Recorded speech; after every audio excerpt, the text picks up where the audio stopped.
On dit parfois des Dijonnais qu'ils apprécient l'argent. Alors ils vont pouvoir se régaler car ils auront bientôt deux monnaies, l'euro et la chouette. Le principe, c'est qu'il faut adhérer à l'association.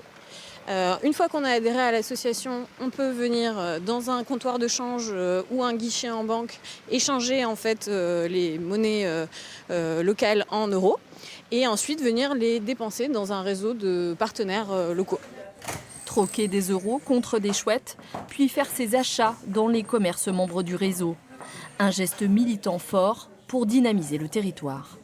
Le but, c'est de promouvoir l'économie locale en créant une monnaie qui circulera uniquement sur le bassin de vie dijonnais, en ne pouvant pas être mis en banque, et donc en permettant de promouvoir les commerces locaux, ceux qui ont des valeurs éthiques, bio, respectueuses de l'humain et de l'environnement. Derrière la chouette, un groupe de citoyens engagés.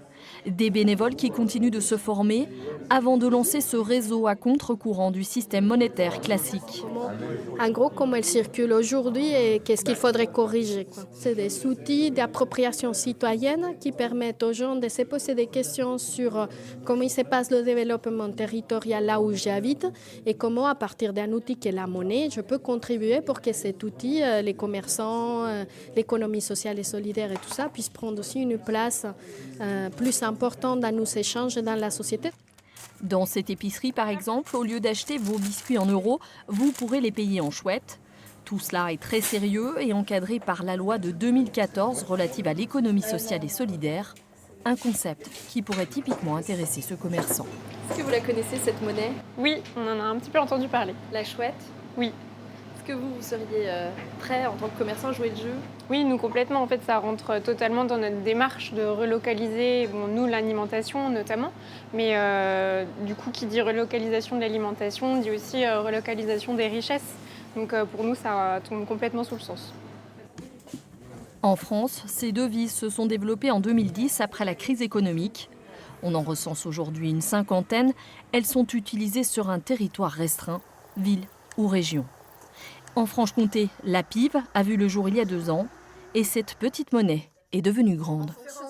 J'ai pratiquement pas une semaine sans pive dans ma caisse, donc c'est plutôt positif. Et c'est drôle parce que ça, je l'ai constaté, depuis la pive, j'ai quelques gens qui n'étaient pas rentrés et qui naturellement, comme ils savent que j'accepte la pive, sont venus faire le tour. D'abord le fait de petites communautés, ces devises deviennent de véritables outils politiques. Elles s'appuient parfois sur des cultures locales fortes. C'est le cas du Pays Basque où le chko connaît un vrai succès. L'équivalent de 700 000 € serait actuellement en circulation. La chouette a peut-être des ambitions plus modestes, mais elle espère bien, elle aussi, prendre son envol.